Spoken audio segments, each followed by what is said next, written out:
As bestas que soltavam risadas nojentas ao pensar que haviam encontrado sua presa em plena luz do dia, não faziam a menor ideia. Não sabiam que o olhar singular da mulher que suas mãos imundas tocavam era o de uma arma humana, forjada em sangue e pólvora. Naquele dia, o som refrescante da água do riacho no vale tornou-se a trilha sonora macabra que abafou os últimos gritos daqueles vermes que apressaram o próprio fim.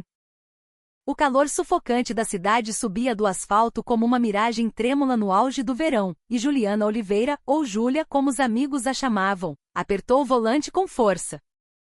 O ar-condicionado do carro não conseguia vencer o ar pegajoso que entrava pelas frestas, e a fila interminável de veículos, junto ao som estridente das buzinas que cortavam o trânsito, arranhava seus nervos já desgastados. Nos últimos anos, ela havia se esforçado incessantemente para se tornar parte daquela cidade cinzenta. Acordava em um horário fixo, espremia-se no metrô lotado e lutava contra pilhas de documentos sem sentido dentro de seu cubículo no escritório. À noite, arrastava seu corpo exausto para um apartamento vazio, onde matava a fome com comida industrializada. Ela se enganava dia após dia, fingindo que aquela era a promessa de normalidade que o mundo lhe oferecia. Mas quando a noite caía, os pesadelos invariavelmente retornavam. O deserto de uma terra estrangeira, onde o pó se misturava ao cheiro de pólvora. A voz urgente de seu colega Marcos, vinda pelo rádio. E no último momento o olhar dele perdendo o foco. Júlia sempre acordava nesse exato instante. Seu corpo ficava encharcado de suor frio, e seu coração batia descontroladamente, com um medo que parecia fazê-la despencar. Em suas costas carregava a marca indelével do Grupo Sombra. Uma época em que sempre que o país precisava, ela se infiltrava nos lugares mais sombrios e perigosos para cumprir missões sem deixar rastros. Ela era uma arma humana, e para sobreviver, precisou apagar suas emoções e aguçar seus instintos. No entanto, sua mente de aço se estilhaçou com a morte de seu parceiro, Marcos.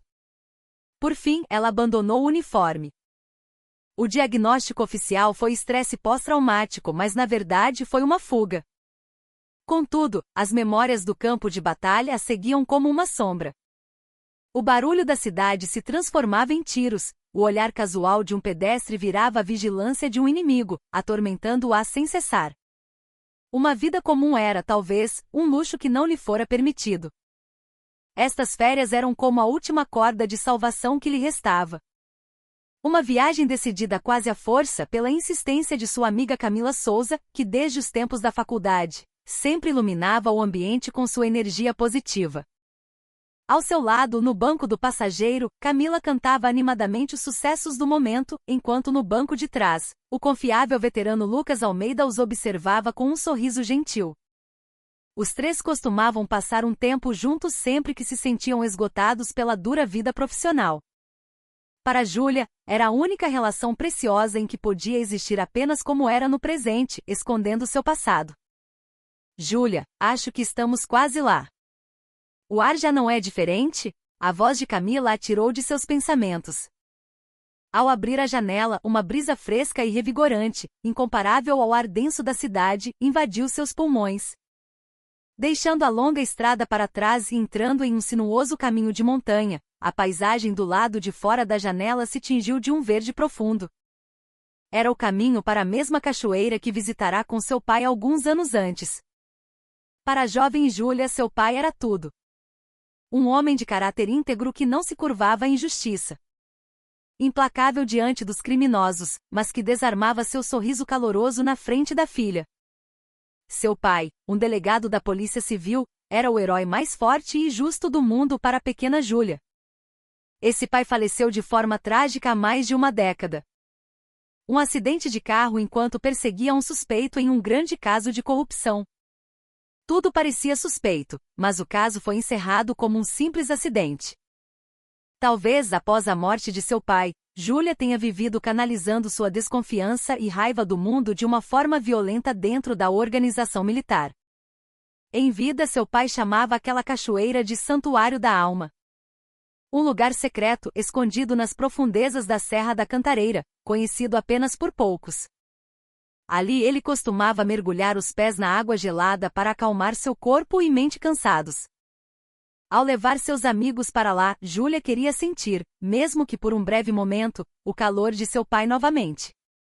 Queria esquecer os pesadelos do passado e a ansiedade do presente, e apenas existir como a comum Juliana Oliveira, de 29 anos. O carro finalmente parou em um pequeno estacionamento na entrada da trilha para a cachoeira. Cada um pegou sua bagagem e desceu pela trilha na mata. O som suave da água corrente ficava cada vez mais próximo, e a luz do sol, filtrada pelas folhas das árvores, criava uma atmosfera onírica. Logo, a vista se abriu, revelando uma paisagem deslumbrante de rochas gigantes e águas cristalinas de cor esmeralda. Algumas famílias já estavam instaladas, aproveitando o dia na água. Uma cena pacífica e preguiçosa de uma tarde de verão. Júlia soltou um suspiro de alívio sem perceber.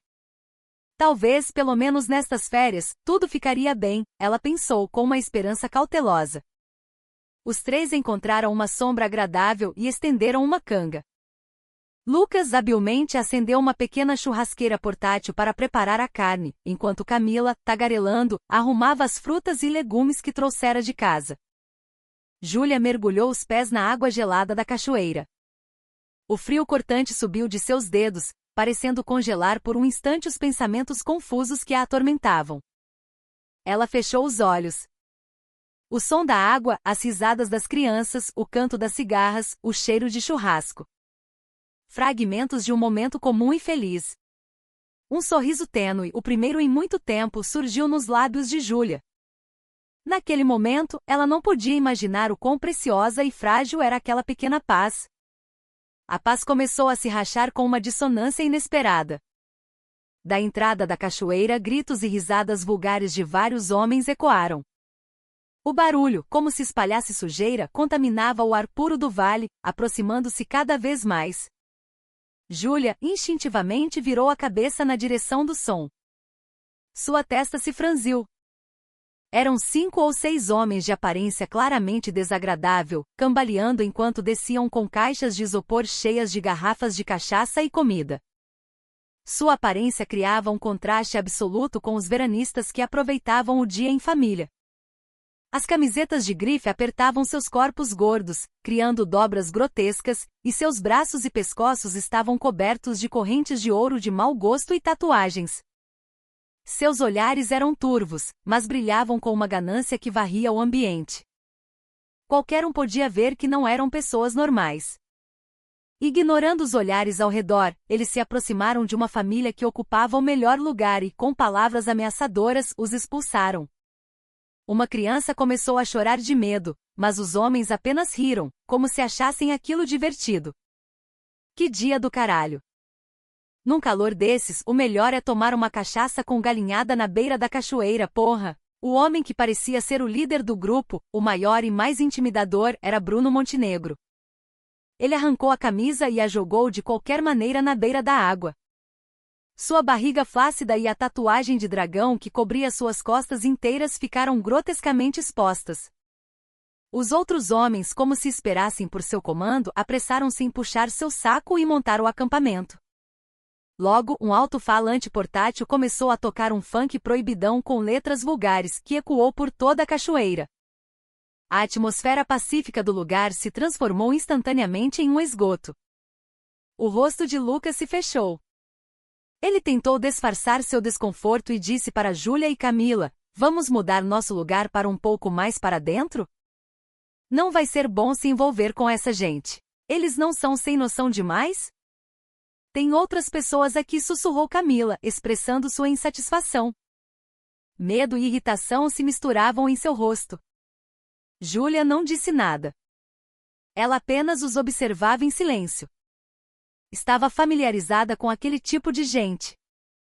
Criaturas que se movem pela lógica da força, fortes com os fracos e covardes com os fortes. Cada ação e palavra deles continha um instinto animal de testar o oponente e confirmar sua própria hierarquia. O problema era que seus olhares estavam se voltando cada vez mais para o lado delas. Mais precisamente para Camila. O grupo de Bruno começou a beber descaradamente. Em vez de assar carne, abriram embalagens de frango assado comprado e começaram a beber cachaça direto da garrafa. A conversa, misturada com palavrões e piadas obscenas, ficava cada vez mais alta, e eles jogavam restos de comida e bitucas de cigarro na água da cachoeira sem qualquer hesitação. Os outros veranistas, um por um, começaram a arrumar suas coisas com expressões de nojo e a deixar o local. Enquanto eles se afastavam, os homens lançavam vaias zombeteiras. Agora, na ampla rocha da cachoeira, restavam apenas o grupo de Júlia, a gangue de Bruno e algumas poucas pessoas que não tiveram coragem de sair. Ei, chefia, olha aquela ali. Que avião, hein? Disse um do grupo, apontando para Camila com o queixo e um sorriso malicioso. O olhar oleoso de Bruno percorreu o corpo de Camila de cima a baixo, de forma descarada. Camila, sentindo uma ansiedade instintiva, encolheu-se. Lucas mudou de posição para ficar na frente dela, como um escudo, e disse em voz baixa, não liga.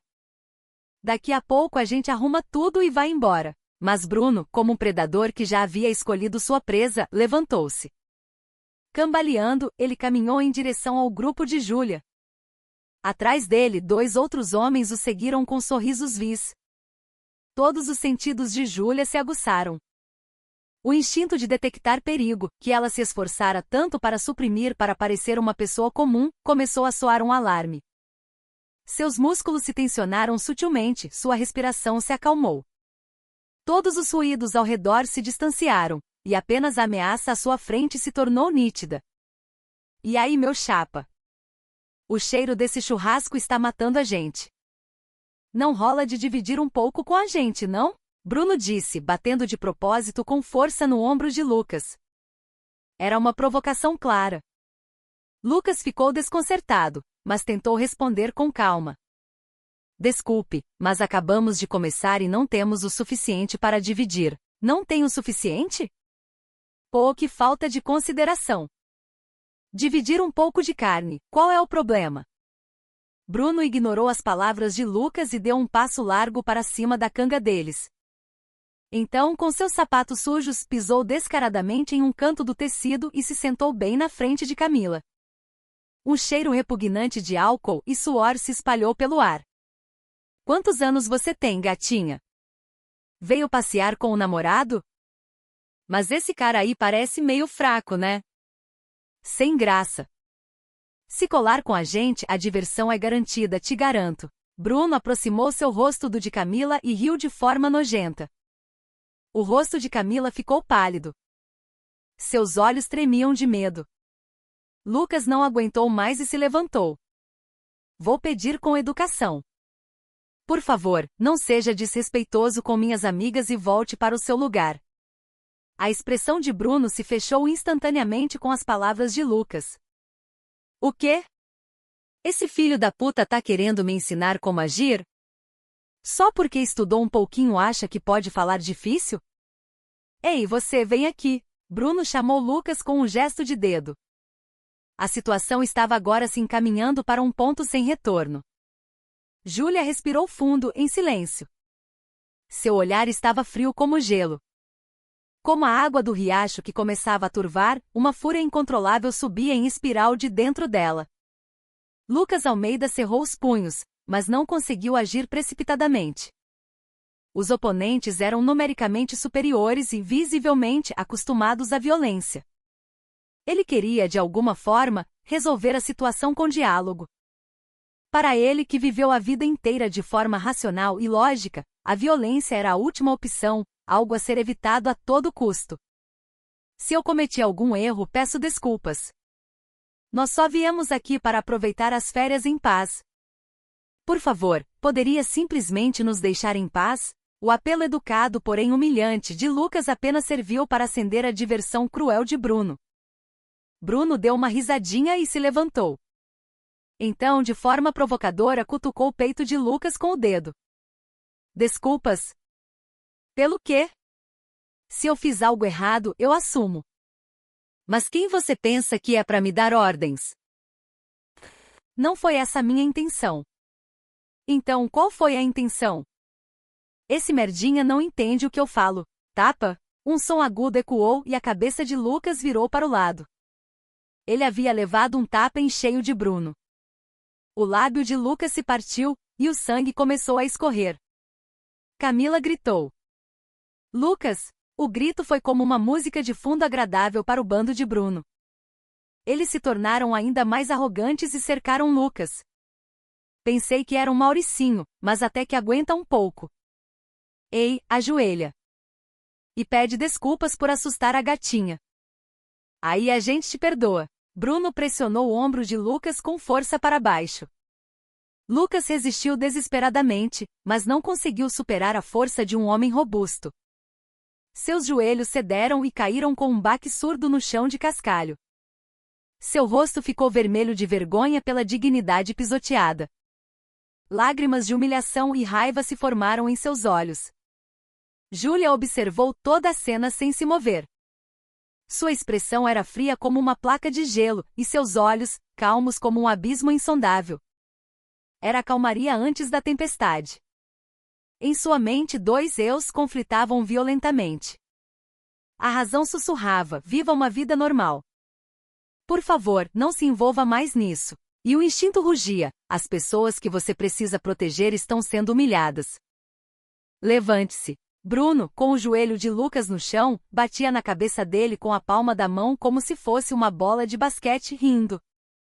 Então, ele voltou seu olhar para Camila. Viu, gatinha? É isso que acontece quando você anda com um Zé Ruela desses.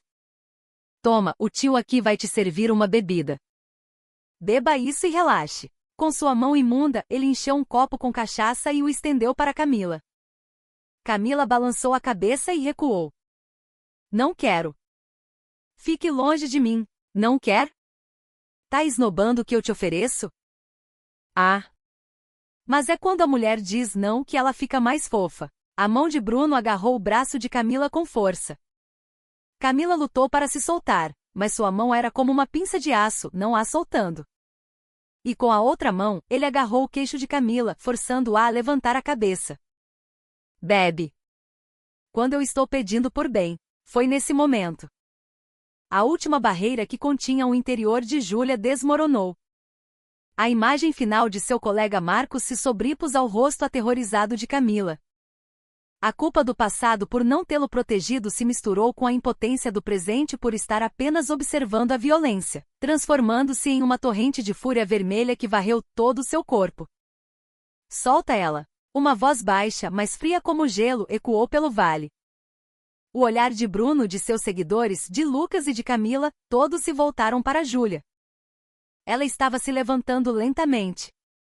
Eu mandei você tirar essa sua mão imunda dela. Bruno soltou uma risada incrédulo. Qual é a dessa maluca? Ei, você não tá entendendo a situação? Tô tentando fazer amizade e você se mete? Antes que ele pudesse terminar a frase, Júlia se moveu. Foi menos um movimento e mais um flash que pareceu apagar o espaço entre eles. Ela encurtou a distância até Bruno em um único passo. E com precisão, torceu o pulso da mão que segurava o braço de Camila. Argue! Um grito escapou da boca de Bruno.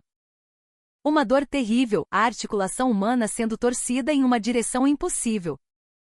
Sua mão perdeu a força, e Camila foi libertada. Júlia então torceu o braço dele para trás das costas e com a outra mão, agarrou sua nuca.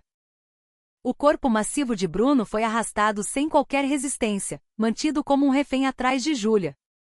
Tudo aconteceu em um piscar de olhos. Os capangas de Bruno estavam parados, atordoados, sem conseguir processar o que estava acontecendo diante de seus olhos. Seus merdas, o que estão fazendo? Peguem essa vadia, gritou Bruno em agonia. Só então, um dos homens, recobrando o juízo, correu em direção a Júlia, xingando. Júlia usou as costas de Bruno como escudo, esquivando-se e empurrando-o para a frente. O homem que corria colidiu com seu chefe e ambos rolaram no chão. Aproveitando a oportunidade, outro homem agarrou o cabelo de Júlia por trás. Mas tudo o que ele conseguiu foi um punhado de cabelo. Júlia se agachou e, ao mesmo tempo, atingiu o plexo solar do homem atrás dela com o cotovelo. Com um som de cofe, o homem caiu, sem ar. Os 3 homens restantes atacaram ao mesmo tempo. Os movimentos de Júlia eram impecáveis. Ela lia a trajetória dos ataques deles com antecedência, esquivando-se com o mínimo de movimento e atacando seus pontos vitais. Ela agarrou o braço de um que tentou socá-la, usando o princípio da alavanca para torcê-lo. Deu uma rasteira em outro que tentou chutá-la e depois que ele caiu, pisou em seu tornozelo para neutralizá-lo. Cada um de seus movimentos era conciso e letal, sem desperdício. Não era uma briga, era a subjugação unilateral de uma especialista treinada. Em menos de 1 minuto, 5 ou 6 homens robustos estavam gemendo no chão de cascalho do vale. Nenhum deles conseguia ficar de pé. Júlia, sem nem mesmo ofegar, aproximou-se de Bruno, o primeiro que ela derrubou. Bruno tremia como uma vara verde, abalado pela dor de um braço provavelmente quebrado e pelo choque da cena inacreditável que acabará de presenciar. Júlia o agarrou pelo colarinho e o levantou. E o forçou a se ajoelhar no mesmo lugar onde Lucas estivera. Peça desculpas. A voz de Júlia era como uma lâmina, desprovida de qualquer emoção. Peça desculpas aos meus amigos. E a este vale que vocês estragaram. Bruno olhou para Júlia com olhos aterrorizados. Em seus olhos ele viu um tipo de medo que nunca sentira antes, um abismo assustador que não parecia humano. Ele nem sequer pensou em resistir e murmurou com uma voz trêmula. Desculpa. Foi mal.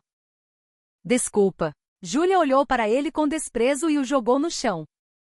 Então, virou-se para seus capangas caídos e disse, vocês.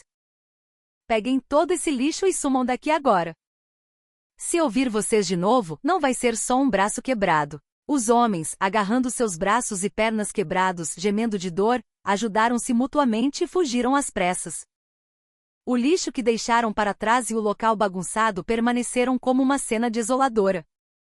Quando a situação se acalmou, o silêncio voltou ao vale. Camila e Lucas olhavam para Júlia, que exalava uma aura gélida, como se tivessem visto um fantasma. Em seus olhos não havia mais a amiga familiar e confortável Juliana Oliveira. Em seu lugar, estava um ser desconhecido e assustador. Júlia encontrou o olhar de seus amigos e só então percebeu o que havia feito. Ela havia revelado a sombra de seu passado, que tanto se esforçara para esconder, bem na frente de seus amigos mais preciosos. Na cachoeira, após a fuga apressada da gangue de Bruno, um silêncio pesado e desconfortável pairou no ar. O som da água e das cigarras preenchia a quietude, como se a violência e os gritos de minutos atrás tivessem sido uma mentira. Mas os fragmentos da paz quebrada brilhavam de forma afiada, criando uma rachadura invisível na relação dos três. Camila ainda tremia de medo e Lucas, tocando o lábio machucado, olhava para Júlia com uma expressão complexa. Em seus olhos havia uma mistura de gratidão, admiração e um leve medo por um ser que ele não conseguia compreender. Ele abriu a boca para perguntar algo a Júlia, mas não sabia por onde começar. Júlia evitou o olhar dos amigos. Em silêncio, começou a limpar o lixo que o grupo de Bruno deixará para trás. Tentava agir como se nada tivesse acontecido, voltando à sua persona habitual e reservada. Mas as pontas de seus dedos trêmulas revelavam o quão violentamente seu interior estava agitado. Uma agressividade que nem ela mesma conseguia controlar. O fantasma de seu passado que ela tanto tentará enterrar, finalmente consumir a realidade. Agora tudo acabou, pensou ela. O desespero de que até mesmo essa relação preciosa seria arruinada por causa de seu passado a dominou. Júlia? Você está bem? Foi Camila quem quebrou o silêncio primeiro. Ela se aproximou de Júlia, perguntando com a voz trêmula. Júlia não conseguia encarar o rosto de Camila. Foi por minha causa. Me desculpe. Por que se desculpar? Você me salvou. Obrigada. De verdade, as palavras de Camila eram sinceras. Mas ela não conseguia esconder a distância que se instalara no fundo de seus olhos. Lucas também falou com cautela. Júlia, o que foi aquilo? Você? Por acaso já treinou algum tipo de arte marcial profissionalmente? A pergunta de Lucas era perfeitamente razoável. Mas para Júlia, era uma pergunta impossível de responder. Como ela poderia explicar onde aprendeu a torcer articulações e atacar pontos vitais? Como conseguiu subjugar aquele bando de brutamontes em um instante? Ela não podia simplesmente dizer: na verdade, eu era uma arma humana criada pelo Estado. No final, eles não perguntaram mais nada. O ar dentro do carro, enquanto arrumavam apressadamente suas coisas e deixavam a cachoeira, estava pesado como chumbo. O início alegre das férias havia se transformado em um pesadelo terrível. Enquanto isso, Bruno Montenegro, que fugiu miseravelmente com um braço quebrado, tremia de raiva e humilhação. Ele imediatamente ligou para seu irmão mais velho e presidente da construtora Montenegro, Ricardo Montenegro. Alô, Ricardo? Sou eu, Bruno. Uma vadia maluca. Do outro lado da linha, a voz fria e imponente de Ricardo soou. Cala a boca e me diga o que aconteceu direito. Bruno, ferido em seu orgulho, exagerou e distorceu a situação, contando como havia sido atacado unilateralmente. Ricardo ouviu o relatório desajeitado de seu irmão em silêncio. Então, como se algo lhe despertasse interesse, perguntou: como era a aparência dessa mulher? Alguém tirou uma foto? Por acaso, um dos capangas de Bruno havia tirado uma foto de Júlia de longe com seu celular. A foto foi enviada imediatamente para Ricardo. Pouco depois, no escritório de Ricardo Montenegro. Sentado atrás de uma enorme mesa de madeira nobre, Ricardo congelou ao ver a foto na tela de seu celular. Na foto, uma mulher o encarava com um olhar frio. A qualidade era ruim, mas seus olhos penetrantes e lábios firmemente cerrados eram a imagem exata da juventude de um homem que ele lembrava com repugnância.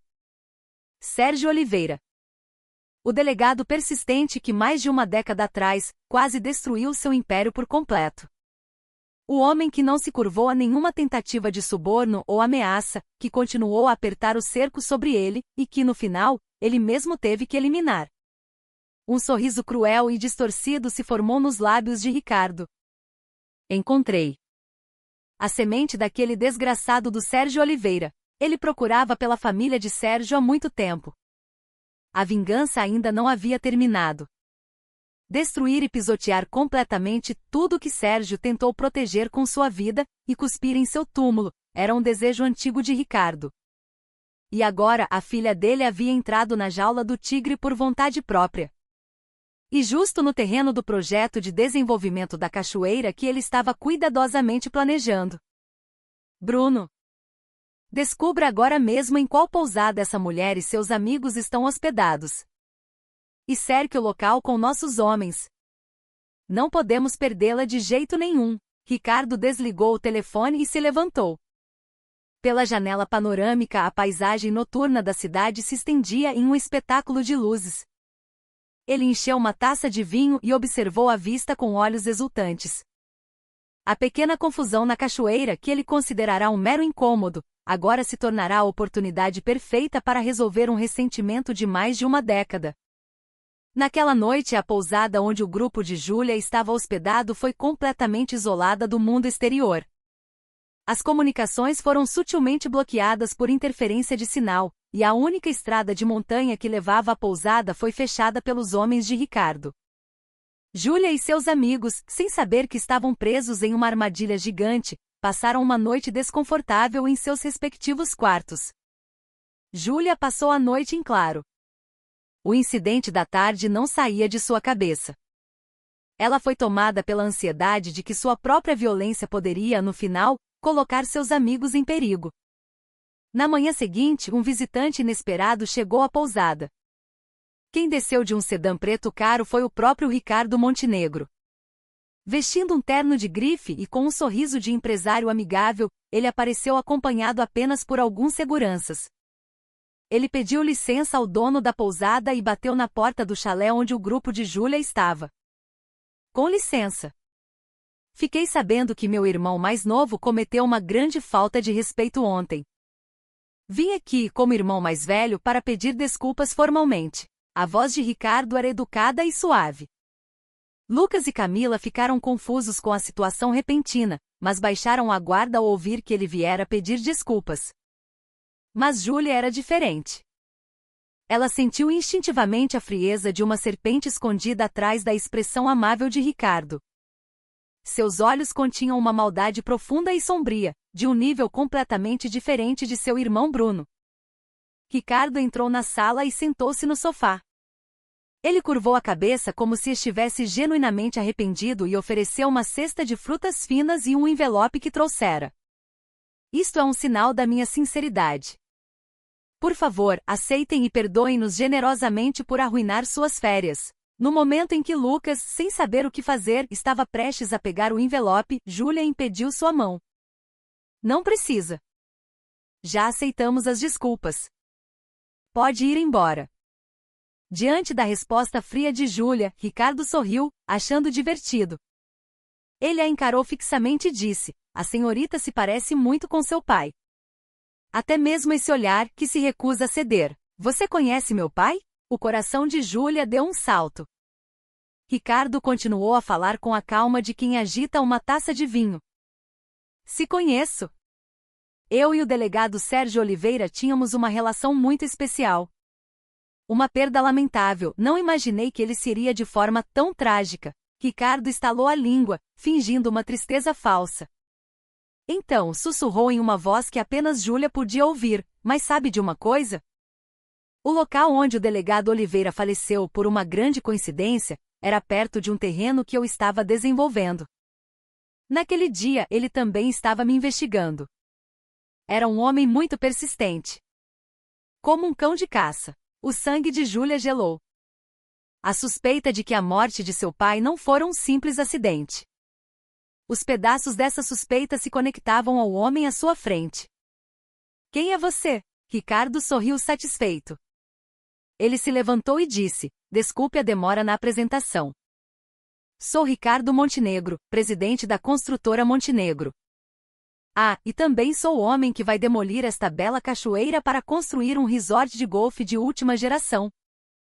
Esta mesma cachoeira que seu pai tanto queria proteger. Suas palavras foram como adagas que perfuraram o coração de Júlia.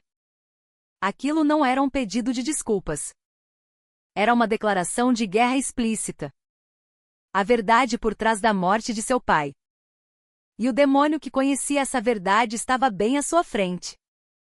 O fantasma do passado havia se materializado diante de seus olhos. As palavras deixadas por Ricardo Montenegro penetraram na mente de Júlia como veneno. A morte de seu pai, a cachoeira, o projeto de desenvolvimento e aquele homem diabólico à sua frente. As peças dispersas do quebra-cabeça estavam se encaixando, formando uma imagem terrível. Seu coração batia descontroladamente, mas sua mente, ao contrário, tornou-se fria como gelo. Este não era mais um lugar de férias. Era o coração do território inimigo, e eles eram a presa na armadilha. Lucas, Camila, arrumem as malas agora. Temos que sair daqui. A voz urgente de Júlia deixou Lucas e Camila com expressões confusas. Lucas perguntou: Júlia, o que foi? Que conversa foi aquela com aquele homem? Você está pálida. Eu explico depois. Primeiro, temos que sair daqui.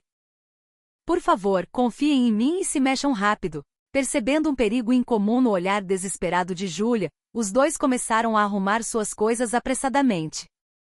Júlia olhou pela janela. Viu os homens de terno preto posicionados ao redor da pousada. A entrada principal já devia estar bloqueada. Ela rapidamente analisou a estrutura da pousada. Uma pequena porta dos fundos que dava para a montanha. Aquela era a única rota de fuga. Vamos abandonar o carro. Eles devem conhecer nosso carro. Temos que atravessar a montanha para chegar à estrada. As instruções de Júlia eram firmes e sem hesitação. Como uma comandante experiente, ela guiou seus amigos para os fundos da pousada. Felizmente, a porta dos fundos não estava trancada. Os três, silenciosos como gatos, saíram da pousada e entraram na trilha íngreme da montanha. Para Camila e Lucas, trabalhadores de escritório comuns, a caminhada não era familiar. Enquanto subiam a encosta ofegantes, Camila tropeçou e caiu. Ai! Foi um pequeno grito, mas na floresta silenciosa, foi alto o suficiente. Logo, gritos urgentes e passos de pessoas foram ouvidos de baixo. Eles escaparam. Por aqui. Rápido, atrás deles. A perseguição havia começado. Júlia ajudou Camila a se levantar. Só mais um pouco de força. Estamos quase lá. Ela apressou seus amigos, abrindo caminho na frente. Galhos rasgaram sua camisa e arranharam seu rosto, mas não havia tempo para se preocupar com isso. As vozes dos perseguidores atrás deles estavam cada vez mais próximas. Depois de correr por um tempo que pareceu uma eternidade, eles saíram da floresta e finalmente avistaram uma estrada de 2 pistas. Sem hesitar, Júlia correu para a estrada e acenou desesperadamente para um caminhão que passava. CRRR. Com um som agudo de freios, um caminhão gigante de 15 toneladas parou perigosamente perto deles. O motorista gritou da cabine: "Você tá maluca? Quer morrer, porra?" Júlia correu até o motorista e gritou, desesperada: "Desculpe. Por favor, nos dê uma carona. Estamos sendo perseguidos. Por favor." O motorista do caminhão, vendo a aparência aterrorizada dos 3 e os homens de terno preto emergindo da floresta atrás deles, hesitou por um momento, mas depois, como se tivesse tomado uma decisão, abriu a porta do passageiro. "Entrem rápido." Os 3 subiram no caminhão às pressas. O caminhão rugiu com um som de motor potente e voltou a acelerar na estrada. Pelo retrovisor, viram as figuras dos homens se distanciando. Só então Júlia relaxou, respirando ofegante. Por enquanto, a pior situação havia sido evitada. Durante todo o caminho de volta à cidade, o interior do caminhão estava cheio de um silêncio sufocante. Camila soluçava com os joelhos abraçados, e Lucas olhava fixamente pela janela, sem dizer uma palavra. Júlia não conseguia falar com eles. A culpa de que seu passado havia, no final, colocado seus amigos mais preciosos em um perigo terrível, sufocava-a. As férias que deveriam ter sido alegres se transformaram em uma fuga pela sobrevivência, e a causa de tudo era ela. Assim que chegaram a São Paulo, Júlia deixou os 2 em frente às suas respectivas casas. Camila, com a voz embargada pelo choro, perguntou: "Eu fiquei com tanto medo, Júlia. O que está acontecendo?" Mas Júlia não pôde lhe dar nenhuma resposta. Lucas, com uma expressão sombria, disse a Júlia: "Júlia, vamos ficar sem nos falar por um tempo. Acho que será melhor para você e para nós." Essas palavras foram como uma faca em seu peito. Ela entendeu. A decisão deles era correta. No momento em que se envolvessem com ela, a vida cotidiana deles também seria estilhaçada. Júlia tentou manter uma expressão impassível e acenou com a cabeça. "Me desculpem. E obrigado por tudo." Foi a última despedida. A relação com seus amigos foi cortada assim. Sozinha, Júlia ficou no meio de uma rua vazia e percebeu que estava completamente isolada. Ricardo Montenegro não era um simples mafioso. A polícia e a lei provavelmente estavam em suas mãos. Como seu pai, ela também poderia ser isolada e morta lentamente por um sistema gigante. Devo fugir? Mudar de nome e me esconder em um lugar onde ninguém me conheça? Por um momento esse pensamento passou por sua cabeça, mas logo a raiva tomou conta. Ela não podia recuar diante daqueles que mancharam a honra de seu pai, ameaçaram seus amigos e viraram sua vida de cabeça para baixo. Fugir era o mesmo que morrer. Assim como sua alma morrera lentamente quando ela abandonou o uniforme e fugiu para a realidade. Seu olhar começou a mudar. O medo e a confusão que habitavam seus olhos recuaram como a maré, e em seu lugar, uma determinação fria e sólida se instalou. Ela não era mais uma vítima presa em seu trauma do passado. Era uma guerreira que encontrara uma razão para lutar, como filha de seu pai e como a melhor agente do Grupo Sombra. Isso mesmo. Não vou fugir. Não vou me esconder. Júlia cerrou os punhos. A defesa havia terminado. A partir de agora, era a hora do contra-ataque. Era a hora de começar sua própria guerra contra Ricardo Montenegro e o coração do poder corrupto aliado a ele. Ela caminhou para a escuridão. Seus passos não eram mais os cambaleantes de uma fugitiva. Eram os passos silenciosos e firmes de uma fera verificando seu território antes de começar a caçada. Em sua mente, um nome surgiu. A única pessoa que poderia ser sua aliada nesta grande batalha. Um homem com a habilidade de lidar com a escuridão dentro da escuridão. Seu veterano, Davi Costa. O despertar havia começado. A noite de São Paulo brilhava com incontáveis letreiros de neon, mas os becos escuros, onde essa luz suntuosa não alcançava, escondiam as feridas da cidade. Juliana Oliveira parou em frente a um prédio decrépito no fundo de uma rua da Santa Ifigênia, um lugar que mal aparecia nos mapas. Agência Ômega. Era o que estava escrito na placa de acrílico gasta. Pela placa, parecia uma pequena gráfica ou agência de publicidade, mas a realidade era outra. Era um escritório de detetives particulares que negociava informações fora do alcance da lei, um covil de solucionadores de problemas que encontravam ou apagavam qualquer coisa por dinheiro. E no centro de tudo estava Davi Costa.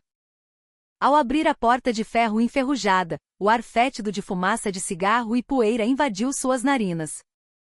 O pequeno escritório continha apenas um sofá velho e algumas mesas, e uma das paredes era ocupada por uma bancada de trabalho desordenada com todo tipo de fios e componentes eletrônicos. Davi estava cercado por vários monitores, digitando em seu teclado.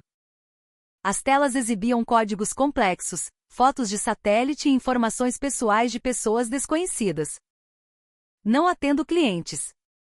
Não viu a placa, disse Davi bruscamente sem sequer virar a cabeça. Mesmo se encontrando depois de anos, sua voz era a mesma de sempre. Áspera com um tom de indiferença a tudo no mundo. Mas Júlia sabia. Por trás daquela atitude cínica, escondia-se um senso de justiça mais ardente do que qualquer um, e uma relação de amor e ódio com a unidade. Veterano, sou eu. Ao ouvir a voz de Júlia, os dedos de Davi, que se moviam freneticamente, pararam por um instante. Ele virou a cadeira lentamente e olhou para Júlia. Seus olhos se estreitaram. Rosto abatido, olhar afiado de vigilância. Era bem diferente da imagem da novata forte e determinada que ele lembrava. Juliana Oliveira. O que você está fazendo aqui? Pensei que tinha largado o uniforme e estava trabalhando quietinha em uma empresa. Você está um caco. Alguém está atrás de você? Davi avaliou sua condição com perspicácia. Em vez de responder, Júlia desabou no sofá velho em frente a ele. Com o alívio da tensão, o cansaço de todo o corpo a atingiu de uma vez. Veterano. Preciso da sua ajuda. Minha ajuda? O que eu posso fazer? Como você pode ver, não sou mais militar. Sou só um Zé Ninguém que vive de investigar a vida dos outros por dinheiro. Ele sorriu com autodepreciação e levou um cigarro à boca. E não quero me envolver nos seus problemas. Ninguém que se meteu com você se deu bem. Como Marcos. O nome Marcos, vindo da boca de Davi, fez o coração de Júlia gelar. Ele havia sido o analista de informações na última operação em que Júlia, Marcos e ele estiveram juntos. Ele sabia de tudo. A informação errada, a insistência em prosseguir com a operação, o sacrifício de Marcos como resultado e a culpa do sobrevivente. Eu sei. Sei que fui eu que causei a morte do Marcos. E sei que o fato de eu estar viva assim incomoda você. Mas isso é diferente. Isso é minha vingança pessoal, mas também é uma luta contra aqueles que você tanto odeia. Júlia recuperou o fôlego e contou tudo, desde o que aconteceu na cachoeira, a relação entre a morte de seu pai e Ricardo Montenegro, até suas próprias suposições sobre a vasta rede de corrupção por trás de tudo. Conforme a história se desenrolava, a expressão de Davi ficava cada vez mais séria. A mão que segurava o cigarro tremia sutilmente. Construtora Montenegro. Ricardo Montenegro. E meu pai, delegado Sérgio Oliveira. Quando Júlia terminou sua história, Davi ficou em silêncio por um longo tempo. Ele se levantou e olhou para o beco escuro lá fora. Ele também fora forçado a abandonar o uniforme após tentar expor a corrupção dentro das Forças Armadas e esbarrar no muro do poder. Ele conhecia a podridão do sistema melhor do que ninguém. experimentara na pele o quão impotente a justiça sem poder pode ser esmagada. O alvo é grande demais, Júlia. Ricardo Montenegro não é apenas o presidente de uma construtora. Ele é um monstro com tentáculos que se estendem pela política e pelo judiciário. Sabe por que meu pai falhou? Porque o inimigo não era apenas um chefe de quadrilha, mas um câncer gigante que corrói este país. Sozinha, você não tem chance. É como dar murro em ponta de faca. Eu não estou sozinha. Júlia levantou a cabeça e olhou diretamente para Davi. Seu olhar era inabalável. Eu tenho você. Você tem os olhos para ver a verdade nas sombras, e eu posso ser os pés para correr em direção a essa verdade. Se estivermos juntos, não acha que vale a pena lutar? Pelo Marcos. E por todas as pessoas que foram injustamente esmagadas. As últimas palavras de Júlia tocaram o ponto mais profundo do coração de Davi. Ele vivia de costas para o mundo, defendendo-se com cinismo e impotência, mas dentro dele, a chama da raiva contra a injustiça ainda não se apagara. E essa novata maluca, Juliana Oliveira, estava jogando gasolina nessa chama. Davi soltou uma longa baforada de fumaça de cigarro. E finalmente, como se tivesse tomado uma decisão, virou-se para Júlia. Vou avisando, não há recompensa pelo sucesso. Se formos pegos, eu também estou acabado. E não haja mais por conta própria. Esta não é só a sua guerra. Tudo se moverá sob minhas informações e meu plano. Entendido? Era um sinal de consentimento. Um sorriso fraco finalmente apareceu no rosto de Júlia. Parecia que, na escuridão densa, ela finalmente encontrara um raio de luz. Obrigada, veterano. Obrigada o quê? Só não me apunhale pelas costas depois. Davi disse ríspido e sentou-se novamente. Mas seus dedos começaram a voar sobre o teclado com uma velocidade e paixão incomparáveis. Na tela, as palavras-chave Construtora Montenegro, Ricardo Montenegro e Sérgio Oliveira foram inseridas, e uma infinidade de dados começou a ser desmontada e remontada diante de seus olhos. Uma aliança foi formada nas sombras. Um se tornou a lança para desvendar a verdade esquecida e o outro, a espada para avançar em direção a essa verdade, começando a preparar o contra-ataque contra o vasto império do mal. Seu primeiro alvo era o coração do inimigo, o servidor interno onde os segredos mais íntimos da construtora Montenegro estavam escondidos. Por dias e noites, o escritório de Davi foi preenchido pela luz incessante dos monitores, o som do teclado e o aroma de café forte. Como um homem possuído, ele absorveu todas as informações sobre a construtora Montenegro e Ricardo Montenegro.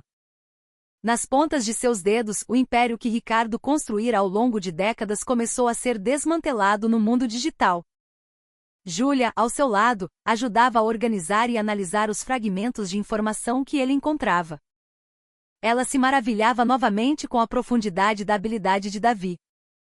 Ele não era um simples hacker.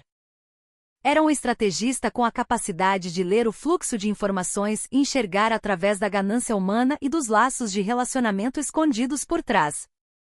Achei. Pela primeira vez em dias, a voz de Davi continha um traço de excitação. Ele chamou Júlia. No monitor central, estava o complexo diagrama da rede da construtora Montenegro. Ricardo é um cara meticuloso. Nos servidores oficiais, até os dados contábeis estão perfeitamente limpos.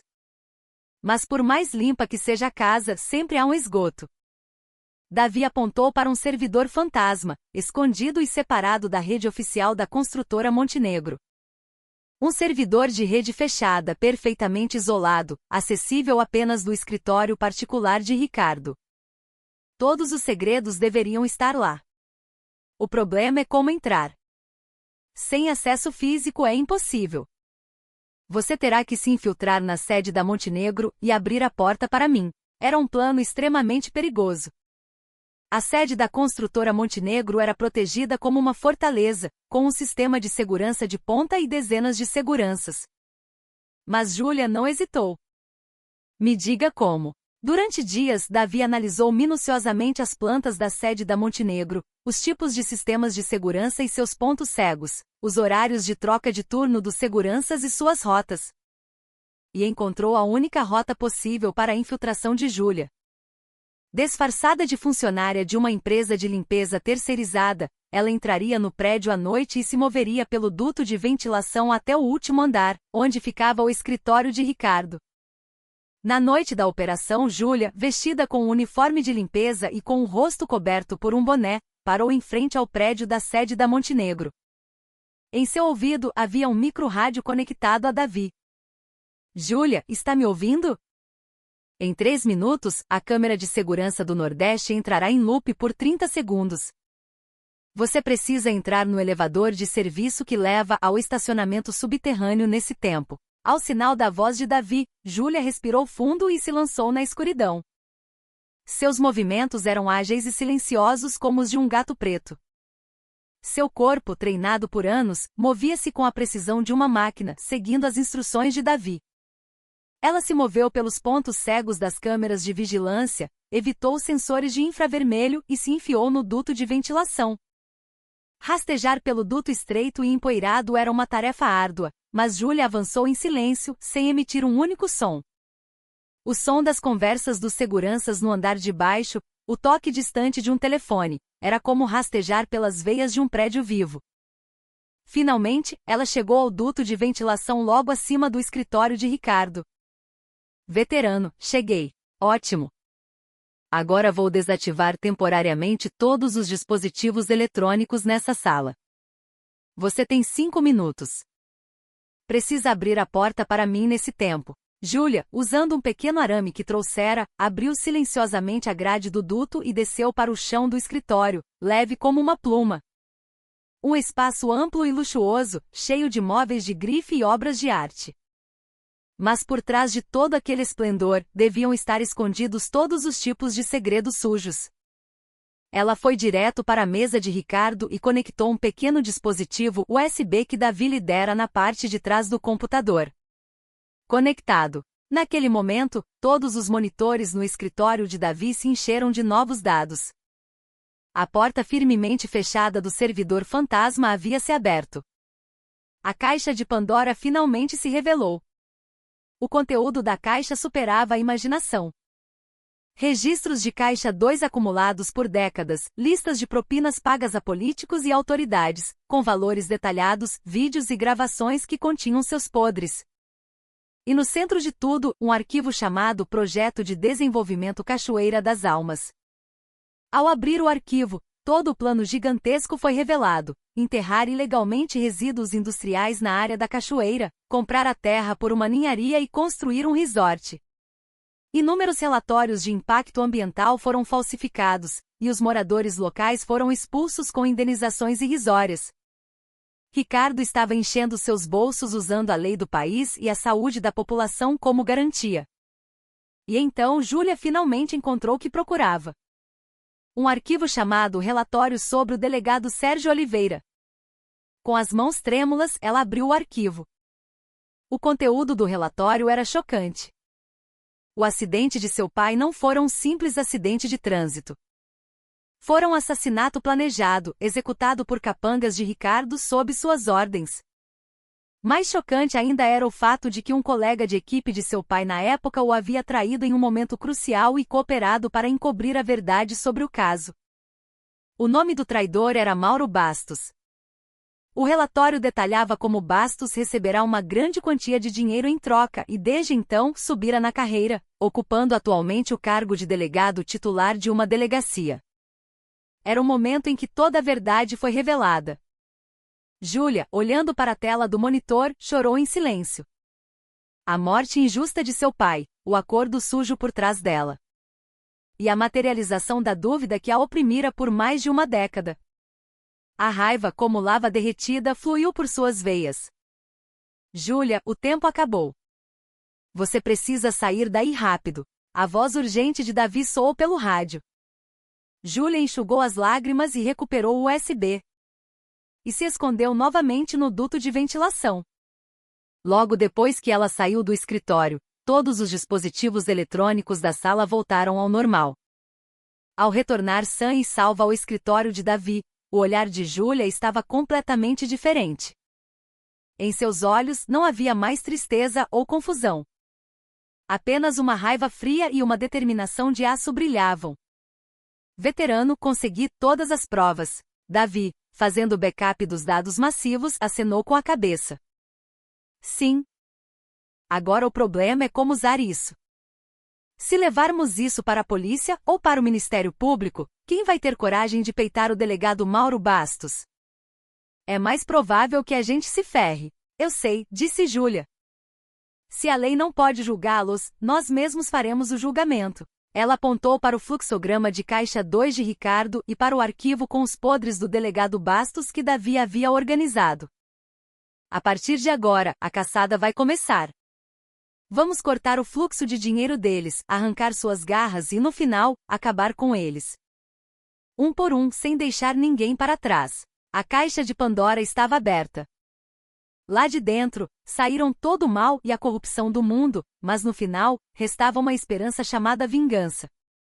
A longa e solitária guerra de Júlia estava apenas começando. O império de Ricardo Montenegro era um castelo construído com dinheiro. Seu poder vinha da habilidade de amarrar políticos e autoridades com propinas e de atrair dinheiro com negócios ilícitos. Portanto, o primeiro passo para derrubar o império era cortar o fluxo de dinheiro, ou seja, suas veias. Davi, após trabalhar a noite toda, encontrou o elo mais fraco no fluxo de caixa 2 da construtora Montenegro. No final de cada mês, Ricardo lavava bilhões de reais em dinheiro vivo através de uma empresa afiliada, a Goldman Capital, e os distribuía para contas de laranjas. A movimentação do dinheiro era feita de forma estritamente analógica. Para não deixar rastros, um carro forte se movia e sua rota mudava a cada vez. O alvo deste fim de mês é o carro forte. A rota será decidida na madrugada do dia, mas previ 3 locais possíveis. Davi abriu um mapa de São Paulo e explicou as rotas prováveis. Segundo sua análise, havia uma alta probabilidade de o veículo passar por um mercado popular ou por ruas de comércio movimentadas, onde há poucas câmeras de vigilância e muito tráfego. No veículo haverá um motorista e um segurança no banco do passageiro. Ambos são ex-membros de forças especiais com habilidades acima da média. Mas o verdadeiro problema é o próprio veículo. Ele tem um rastreador GPS e um botão de pânico. Se sair da rota ou parar por mais de 5 minutos, um sinal é enviado imediatamente para a sede. Nosso tempo é de no máximo 4 minutos. Em 4 minutos, eles teriam que neutralizar 2 seguranças experientes, roubar o veículo e bloquear o sinal de GPS. Uma missão quase impossível.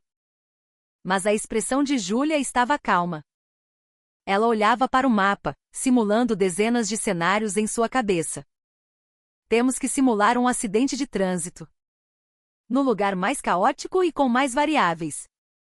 Esse será o nosso ponto de operação. Júlia apontou para a rua mais complexa entre as 3 rotas previstas por Davi, um beco estreito perto do mercado municipal. Era um lugar onde veículos e pessoas se misturavam, sempre congestionado. No dia da operação, Júlia e Davi esperaram em suas posições. Davi, dentro de uma van velha, monitorava todas as câmeras de trânsito e redes de comunicação da área com seu notebook, comandando a operação. Júlia estava misturada à multidão no beco do mercado como uma pedestre comum. Em suas mãos carregava uma bolsa de entregas e dentro dela, um pequeno dispositivo de pulso eletromagnético EMP e um jammer de comunicação. Veículo-alvo se aproxima em 5 minutos. Placa ABC 1234, uma Spin cinza. Prossiga como planejado. A voz de Davi soou pelo rádio em seu ouvido. Júlia respirou fundo. Seu coração batia calmamente. Essa tensão pré-operação era familiar para ela. No horário previsto, a Spin cinza entrou lentamente no beco, abrindo caminho entre a multidão. Naquele exato momento, Júlia deu uma leve rasteira em um motoboy que vinha na direção oposta. A moto perdeu o equilíbrio, caiu e derrubou uma barraca de frutas, e o beco virou um caos instantaneamente. Gritos de pessoas, frutas espalhadas, veículos congestionados. A Spin ficou presa no meio da rua.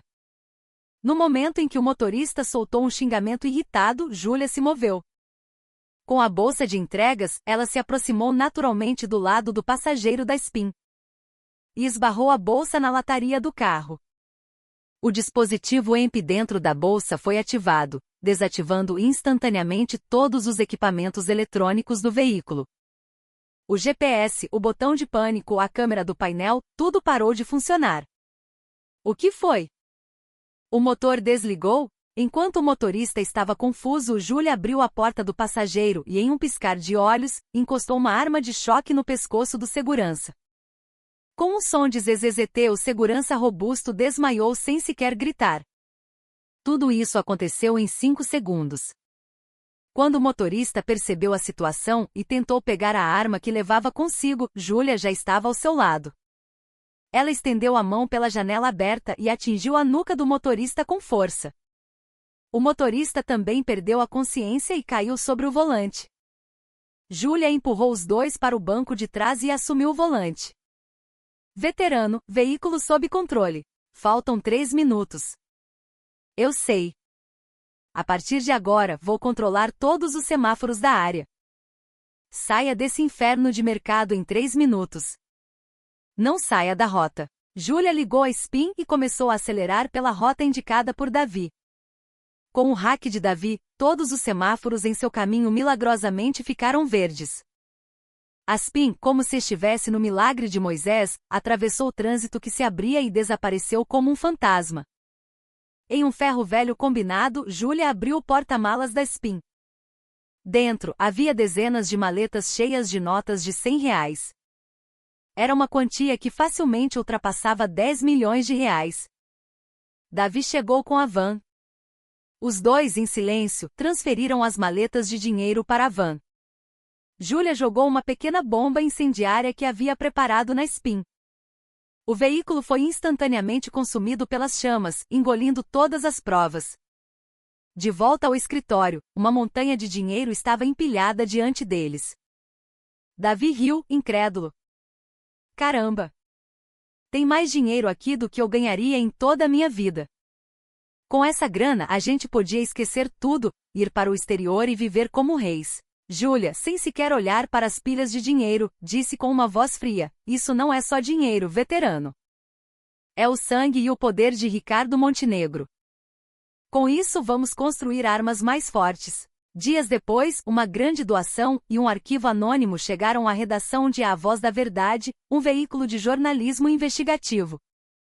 O arquivo continha algumas evidências de evasão fiscal e criação de Caixa 2 da construtora Montenegro, junto com a mensagem: por favor, investiguem a verdade sobre a Cachoeira das Almas. Ao mesmo tempo, o escritório de Ricardo Montenegro virou um caos.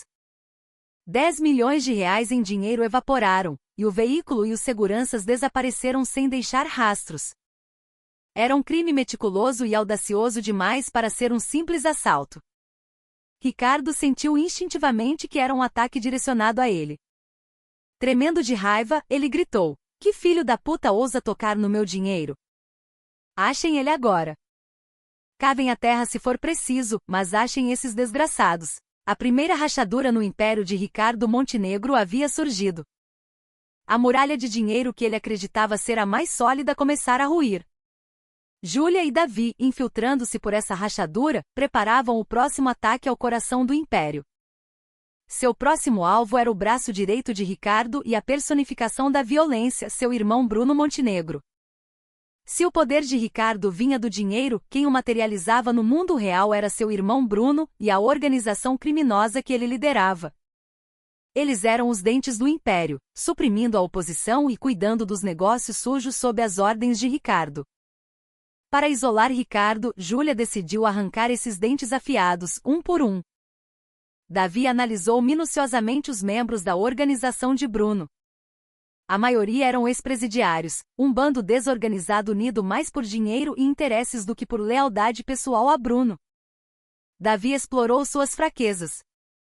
Dívidas de jogo, problemas com mulheres, drogas. Ele mexeu nos podres de cada um, semeando desconfiança e discórdia dentro da organização. O primeiro alvo é o braço direito de Bruno, um cara chamado Víbora.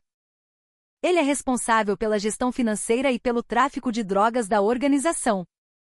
Aparentemente é leal a Bruno, mas por trás, está desviando uma fortuna para construir seu próprio poder. Davi mostrou a Júlia os extratos da conta secreta do Víbora, que ele encontrara hackeando, e informou sobre sua movimentação secreta.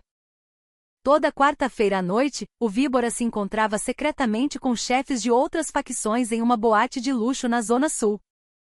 Júlia se infiltrou na boate, disfarçada de garçonete.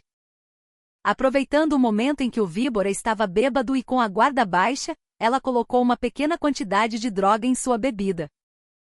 A droga tinha o efeito de confundir a mente e fazer a pessoa falar a verdade. Pouco depois, Júlia se aproximou do Víbora, fingindo ser outra garçonete. Senhor, o chefe Bruno estava procurando o senhor. Ele não parece estar de bom humor ultimamente. Parecia que ele já sabe que o senhor anda desviando dinheiro. O Víbora, sob o efeito da droga, confundiu as palavras de Júlia com um aviso de alguém enviado por Bruno. Aterrorizado, ele deixou a verdade escapar sem querer. Não, eu não. Eu só estava guardando um dinheiro de emergência. A grana da droga que vendi sem o chefe saber? Não, não é isso. O microfone escondido na roupa de Júlia gravava cada palavra. No dia seguinte, na mesa de Bruno, estava um envelope anônimo contendo o arquivo de áudio e os extratos da conta secreta do Víbora. Cego de raiva, Bruno quebrou as pernas do Víbora na hora e o expulsou da organização. A traição de seu braço direito mais confiável foi um grande choque para Bruno e plantou a semente da suspeita entre os membros da organização. A operação de Júlia e Davi continuou. O líder de campo da organização, que estava afundado em dívidas de jogo, foi induzido a vender informações para uma facção rival, e a cena foi entregue a Bruno. Outro membro importante foi encurralado por problemas com mulheres, forçando-o a desaparecer. Em vez de violência direta, Júlia usou informação e guerra psicológica para desmantelar a organização por dentro. Ela estava aplicando perfeitamente as técnicas de contra-insurgência que aprenderá no campo de batalha contra uma organização criminosa urbana. Era uma tática avançada de evitar os pontos fortes do inimigo, explorar suas fraquezas e fazê-lo desmoronar por conta própria. Em um mês, os principais capangas de Bruno foram eliminados. A organização estava à beira do colapso, e Bruno começou a sofrer de estresse extremo e paranoia. Ele se afundou na bebida, desconfiando de todos ao seu redor. Finalmente, Júlia decidiu que era a hora de enfrentar Bruno diretamente. Ela descobriu o esconderijo onde Bruno bebia sozinho todas as noites. Um galpão abandonado perto do porto. Um lugar manchado de sangue, onde Bruno já havia resolvido muitas pessoas com as próprias mãos. Em uma noite de chuva fina, Júlia se infiltrou no galpão como uma sombra. O interior estava cheio de garrafas vazias, e Bruno estava sentado sozinho, com uma garrafa de uísque na mão. Seus olhos estavam vidrados, mas sua ferocidade de animal ainda estava viva. Quem é? Sentindo a presença de Júlia, Bruno levantou lentamente a cabeça. Ao ver a figura de Júlia emergindo da escuridão, seus olhos se arregalaram de espanto. A mulher da cachoeira. O início do pesadelo que começara a arruinar sua vida. Então foi você. Foi você que fez isso com a minha organização. Bruno gritou, pegou um cano de ferro e correu em sua direção. Mesmo bêbado, seu ataque ainda era ameaçador. Júlia se esquivou facilmente de seus ataques, usando os objetos do galpão para manter distância. Em vez de lutar, ela atacou sua psique. Que patético, Bruno! Parece que seu irmão te abandonou. Que tal se livrar de si mesmo antes que ele te descarte? Cala a boca. Meu irmão não me abandonaria. Será? Você não serve mais para nada. Não ganha dinheiro, não tem mais capangas. Você é só um fardo incômodo. Você conhece seu irmão Ricardo melhor do que ninguém. As palavras de Júlia atingiram exatamente o ponto que Bruno mais temia. Ele conhecia a crueldade de seu irmão melhor do que ninguém. Sabia que seria descartado sem piedade quando se tornasse inútil. As palavras de Júlia fizeram seu ataque vacilar por um instante. Júlia não perdeu a oportunidade. Ela avançou, torceu o pulso que segurava o cano de ferro e o atingiu no abdômen com o joelho. O corpo enorme caiu sem forças. Júlia montou em cima de Bruno e socou seu rosto. Não eram socos de raiva ou ódio. Eram golpes frios e calculados, com o único objetivo de neutralizá-lo. Após alguns socos, Bruno perdeu completamente a vontade de lutar. Júlia quebrou seus 2 braços para que ele nunca mais pudesse usar a violência. E sussurrou em seu ouvido: diga ao seu irmão. O próximo é ele. Júlia fez uma denúncia anônima com o celular de Bruno e saiu silenciosamente do local. Pouco depois a polícia chegou e Bruno, em estado deplorável, foi preso em flagrante por agressão, tráfico de drogas e outros crimes que cometera. Ricardo Montenegro tremeu de raiva ao saber da prisão de seu irmão. Não era uma simples coincidência. Do roubo do carro forte à queda de seu irmão, o inimigo invisível estava se aproximando sistematicamente de seu pescoço. O inimigo sabia tudo sobre ele. O fluxo de dinheiro, as fraquezas da organização, até mesmo a relação entre os irmãos. Pela primeira vez, Ricardo sentiu um medo vago. O inimigo era um fantasma que não podia ser pego com dinheiro ou violência. Ele sentiu que seu castelo estava desmoronando não de fora, mas de dentro. Os dentes da serpente foram todos arrancados. Agora só restava a cabeça venenosa. A prisão de Bruno Montenegro causou um impacto muito maior do que o esperado no império de Ricardo. Com o desaparecimento do braço armado que cuidava dos trabalhos sujos da construtora Montenegro, problemas começaram a surgir de todos os lados, onde antes a violência de Ricardo mantinha tudo sob controle. Moradores da área de redesenvolvimento protestavam diariamente, e empresas concorrentes avançavam para tomar seus interesses comerciais. Mas o que mais preocupava Ricardo era a agitação de suas sombras. As sombras eram as figuras influentes da política e do judiciário que Ricardo mantinha sob controle com enormes propinas. Eles haviam se beneficiado com segurança por trás do escudo de Ricardo, mas com a rachadura no escudo começaram a vacilar. Preocupados que sua conexão com Ricardo fosse exposta, eles começaram a se distanciar lentamente. Presidente, o Ministério das Cidades mandou reavaliar o projeto de desenvolvimento de novos terrenos. Parece que não vai dar certo. Doutor, aquele caso que pedi da última vez. A opinião pública está muito ruim. É melhor ficarmos quietos por um tempo. A época em que um telefonema dele resolvia tudo havia acabado. Ricardo sentia que as muralhas sólidas que o cercavam estavam desmoronando como areia. Ele passava mais dias bebendo sozinho em seu escritório. Raiva e ansiedade se misturavam, consumindo. Para identificar o inimigo invisível, ele ativou toda a sua rede de informações. Mas o inimigo não deixava rastros. Na cena do roubo do carro forte, nenhuma impressão digital ou pista foi encontrada, e a queda da organização de Bruno parecia ter sido causada por traição e conflito interno. Era como se um fantasma estivesse corroendo lentamente seu império. Ricardo finalmente chegou à conclusão de que o fantasma deveria ser a filha de Sérgio Oliveira, a mulher estranhamente forte da cachoeira. Todos os incidentes começaram logo após sua aparição. Mas seu paradeiro era um mistério. Seu registro de identidade havia sido cancelado, e todos os seus registros financeiros e de comunicação foram cortados. Era como se ela nunca tivesse existido. Não sei que vadia é essa, mas não é qualquer uma. Não pode ter feito isso sozinha. Com certeza tem um cúmplice. Encontre esse cúmplice primeiro, Ricardo ordenou, suprimindo sua raiva crescente. Sua suspeita naturalmente se voltou para alguém com habilidade em tecnologia da informação. Enquanto isso, no escritório de Davi, a próxima operação estava sendo preparada. Júlia já previa que Ricardo os rastrearia. Veterano, Ricardo vai voltar seus olhos para nós agora. Especialmente, ele estará desesperado para encontrar um especialista em informações como você. Eu sei. Davi respondeu calmamente, digitando no teclado. Por isso, preparei um presente. Joguei a isca, agora é só esperar o peixe morder. Davi propositalmente vazou um post no mercado negro da internet com um ID semelhante ao seu antigo nome de guerra, oferecendo informações internas da construtora Montenegro. E deixou rastros sutis para que a equipe de informações de Ricardo certamente caísse na armadilha. Era uma emboscada.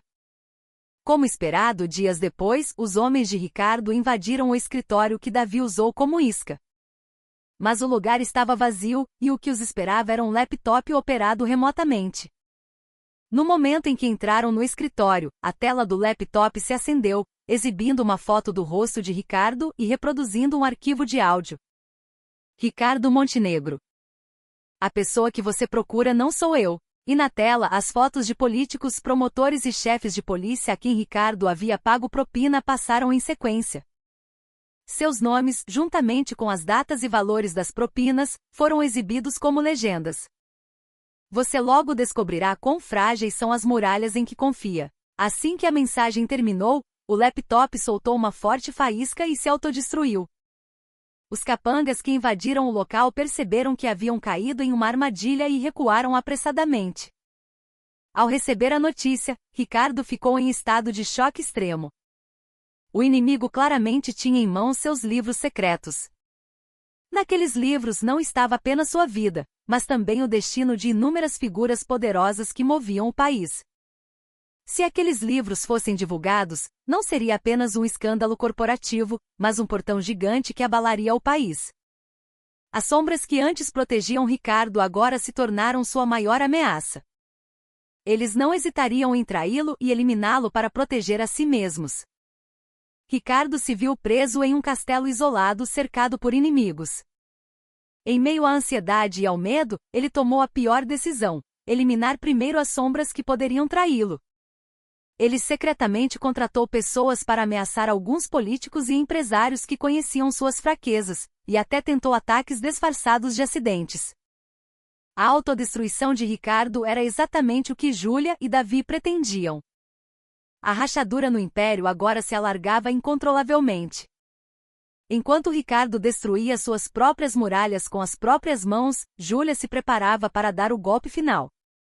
Seu próximo alvo era o traidor que apunhalou seu pai pelas costas e o escudo mais poderoso de Ricardo, o delegado de polícia Mauro Bastos. O delegado Mauro Bastos vinha tendo noites de insônia. A memória do acordo sombrio que fizera em seus tempos de jovem policial, mais de uma década atrás, o assombrava como um pesadelo. O rosto ensanguentado de seu colega Sérgio Oliveira e o peso das pilhas de dinheiro que receberá em troca. Ele se esforçou para esquecer essa memória e correu apenas em direção ao sucesso. Finalmente alcançou a posição honrosa de delegado, mas em um canto de seu coração, sempre existiu a ansiedade de carregar uma bomba-relógio prestes a explodir. Recentemente, os rumores sinistros em torno da construtora Montenegro e de Ricardo aumentaram ainda mais sua ansiedade. O carro forte desapareceu por completo, e o irmão de Ricardo foi preso sem qualquer resistência. Era como se uma mão invisível estivesse lentamente apertando o pescoço de Ricardo. Mauro sentiu instintivamente que esse fogo, um dia, chegaria até ele. Então, um dia, um envelope sem remetente foi deixado em sua mesa. Dentro, havia uma foto antiga em preto e branco.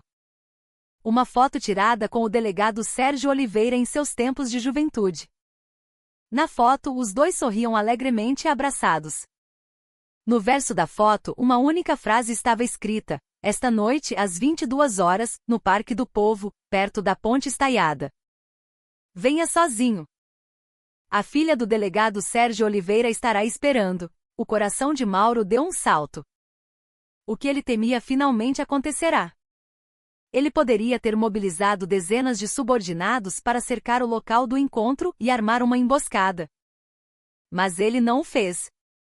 Ele pensou que este problema deveria ser resolvido silenciosamente entre ele e aquela mulher. Quanto maior a confusão, maior o risco de seus podres serem expostos. Na hora marcada, Mauro foi sozinho ao parque à paisana. Havia pessoas se exercitando e casais namorando ao longo do rio, mas o local do encontro, debaixo da ponte, era deserto e escuro. Ele caminhou lentamente, observando os arredores. Então, uma voz fria soou atrás dele: Senhor Mauro Bastos. Obrigada por cumprir a promessa. Mauro se assustou e se virou. Da escuridão, uma mulher estava saindo. Era Juliana Oliveira. Seu rosto era inexpressivo, mas seu olhar era como uma faca afiada que parecia perfurar seu coração. Mauro viu a imagem de Sérgio Oliveira em seu rosto. A sombra do colega que ele traíra o visitava na forma de sua filha. Então você é a filha do delegado Sérgio. O que você quer de mim? Dinheiro, Mauro perguntou, tentando parecer indiferente. Júlia sorriu com desprezo. Dinheiro? Você pode ter vendido meu pai por alguns trocados, mas eu não. O que eu quero é a verdade. Quero ouvir da sua boca o que aconteceu naquela noite, há mais de uma década. Mauro mordeu o lábio. Ele hesitou por um momento, depois, como se resignado, começou a falar. Ele confessou que, sob a ameaça de Ricardo, vazou informações da investigação de Sérgio, o atraiu para outro local no dia do acidente e depois, forjou todas as provas e encobriu o caso. Sua voz tremia de culpa e autojustificação. Eu não tive escolha. Naquela época eu tinha uma esposa doente e filhos pequenos. Ricardo me ameaçou usando minha família. Sinto muito pelo delegado Sérgio, mas eu também precisava sobreviver. Júlia ouvia sua desculpa em silêncio. Não havia sinal de emoção em seus olhos. Quando a confissão de Mauro terminou, ela tirou um pequeno gravador do bolso. Sua história de não tive escolha foi muito bem gravada. O rosto de Mauro ficou branco como papel. Agora eu te dou duas opções. Júlia disse friamente. Primeira, você leva esta gravação à polícia, confessa todos os seus crimes e paga pelo que fez. Se quiser proteger o que resta de sua honra. Segunda, você resiste, este arquivo com todos os seus podres é divulgado para a imprensa, Ricardo te descarta e você é abandonado como um cão. Júlia jogou para Mauro um pendrive contendo outro arquivo. Dentro, estavam os extratos bancários das propinas que ele recebia regularmente de Ricardo e fotos que provavam que ele havia comprado um apartamento de luxo para sua amante com esse dinheiro. Mauro tremeu de vergonha e terror, como se estivesse completamente nu. Ricardo vai cair em breve. A muralha em que você se apoia não existe mais. Escolha sabiamente de que lado você vai ficar, delegado Mauro Bastos. Com essas últimas palavras, Júlia desapareceu na escuridão. Sozinho, Mauro desabou na beira do rio, atormentado. O sucesso e a honra que ele construíra por décadas estavam desmoronando em um instante. Ele estava em uma encruzilhada. Confessar seus crimes passados e enfrentar o julgamento, ou enfrentar um fim miserável junto com o navio que afundava. Dias depois, uma notícia bombástica abalou o país. O delegado titular Mauro Bastos convocou uma coletiva de imprensa de emergência e expôs toda a verdade sobre a morte do delegado Sérgio Oliveira, há mais de uma década, e sua relação corrupta com o presidente da construtora Montenegro, Ricardo Montenegro. Ele chorou, pediu desculpas ao povo e à família do falecido, e se entregou à polícia. A revelação de Mauro foi apenas o começo. Sua declaração de consciência se tornou um pequeno buraco que criou uma correnteza que derrubou a enorme barragem chamada Ricardo Montenegro. A mídia, sob o nome de Escândalo Montenegro, começou a expor escândalos relacionados todos os dias, e o Ministério Público, relutantemente, formou uma força-tarefa especial. O império de Ricardo agora estava desmoronando completamente, com ataques externos e colapso interno. O banquete dos traidores havia terminado. Agora só restava o julgamento final do próprio Ricardo Montenegro, a raiz de todo o mal. A declaração de consciência de Mauro Bastos tornou-se um furacão que abalou toda a sociedade brasileira.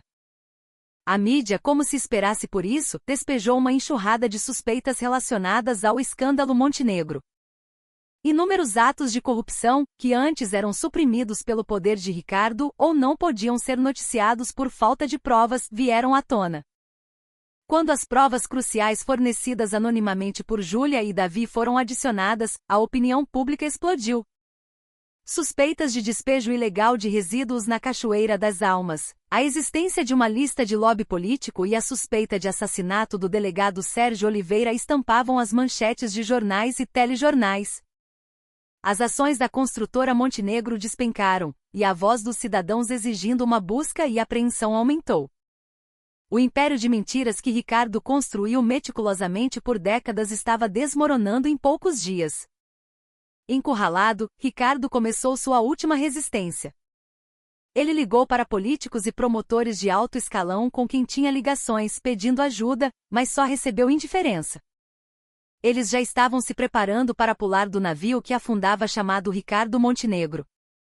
Presidente, seria melhor se abstivesse de me contatar por um tempo. Olha aqui, Ricardo. Eu nunca recebi um centavo de você. Que palhaçada é essa? Os aliados de ontem se tornaram os inimigos de hoje, apunhalando-o pelas costas. Ricardo percebeu amargamente o quão egoístas e frágeis eram as sombras que o protegiam. Ele se trancou em seu escritório, observando com olhos cheios de ódio as flechas de críticas que choviam sobre ele. Como ousam tocar no que é meu? Ele não podia perder tudo. E muito menos podia desmoronar assim. Ele começou a planejar sua fuga para o exterior. Secretamente arranjou um navio para contrabando e tentou transferir o que restava de seu caixa 2 para contas no exterior. Mas todos os seus movimentos estavam na palma da mão de Davi. Davi estava monitorando as comunicações de Ricardo e rastreando seu fluxo de dinheiro, observando sua última resistência. Veterano, Ricardo vai fugir. Ele reservou um navio. Parte do Porto de Santos amanhã à noite. Ao ouvir a informação de Davi, Júlia traçou seu plano final. Ela pretendia levar Ricardo ao tribunal. Mas antes disso, em nome de seu pai e das inúmeras vítimas que ele esmagou, havia algo que ela precisava resolver pessoalmente. Temos que encontrá-lo antes que ele suba no navio. Vou cobrar o preço de todos os crimes que ele cometeu, olhando nos olhos dele. Enquanto isso, a força-tarefa do Ministério Público, pressionada pela opinião pública, decidiu, a contragosto, realizar uma busca e apreensão na construtora Montenegro. Mas essa informação foi imediatamente relatada a Ricardo por seu último contato dentro do MP. Presidente, o MP vai invadir amanhã de madrugada. Esta noite é sua última chance. Tudo estava se encaixando. Ricardo planejava destruir todas as provas e deixar o país antes que a busca e apreensão começasse. Para Júlia e Davi, e também para Ricardo, aquela noite era a hora da batalha final. Ao cair da noite, Ricardo, acompanhado apenas de alguns de seus subordinados mais confiáveis, saiu secretamente do prédio da empresa. Ele deu a ordem final para incendiar seu escritório e queimar todos os documentos e computadores. Ele acreditava que nenhuma prova seria encontrada nas cinzas. No carro a caminho do Porto de Santos, Ricardo olhava pela janela com o coração pesado. A realidade de ter que abandonar tudo o que construiu por décadas era amarga, mas era uma escolha inevitável para sobreviver. Ele sonhava em recomeçar no exterior e acendeu um cigarro amargo. Mas quando estava quase chegando ao porto, um sedã preto apareceu na frente de seu veículo, bloqueando o caminho. E vários outros veículos que apareceram em seguida bloquearam completamente sua rota de fuga. Que porra é essa? Gritaram os subordinados de Ricardo, confusos. Os homens que desceram dos veículos eram robustos, mas não eram policiais nem promotores. Eram de facções rivais de Ricardo e outras vítimas que ele havia esmagado no passado. Davi havia vazado anonimamente a rota de fuga de Ricardo para eles. Aqueles que guardavam rancor de Ricardo vieram se despedir dele em seu último caminho. Ricardo, seu filho da puta. Minha vida foi arruinada por sua causa. Devolva a terra do meu pai. Pessoas furiosas avançaram sobre o carro de Ricardo. Em um instante a estrada virou um caos. Ricardo, aterrorizado, gritou para o motorista: sai da frente. Atropela esses desgraçados e vaza. No momento em que seu carro tentava furar o cerco e fugir, uma mulher apareceu no meio da estrada, bloqueando o caminho. Era Juliana Oliveira. Ela estava imóvel na escuridão, encarando diretamente os faróis do veículo que vinha em sua direção. Sua figura era calma e assustadora como a de uma deusa da morte. No instante em que o motorista apavorado virou o volante, o veículo perdeu o controle, bateu na grade de proteção e parou. Júlia caminhou lentamente em direção ao veículo destruído. E abrindo a porta amassada, agarrou Ricardo, que tremia de medo, pelo colarinho e o arrastou para fora do carro. Ricardo, o jogo acabou. O império de mentiras finalmente desmoronou.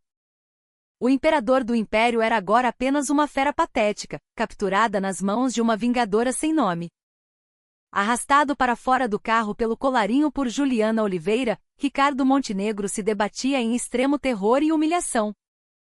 Para ele, que viveu a vida inteira dominando os outros, ser subjugado de forma tão miserável por uma simples mulher era uma desonra pior que a morte. Sua vadia. Me solta.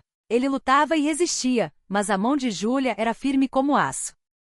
Ela o arrastou como um animal e o jogou sobre o porta-malas cheio de maços de dinheiro que ele tanto amava. Os maços de dinheiro que se espalharam caíram sobre o corpo de Ricardo como chuva. Ao redor, aqueles que guardavam rancor de Ricardo o cercavam, gritando insultos e maldições. Seus olhos estavam cheios de desprezo e ódio. Naquele momento, Ricardo percebeu o quão vãs eram a riqueza e o poder que ele acumulara. No momento de crise não havia ninguém ao seu lado. Apenas inimigos que se alegravam com sua queda.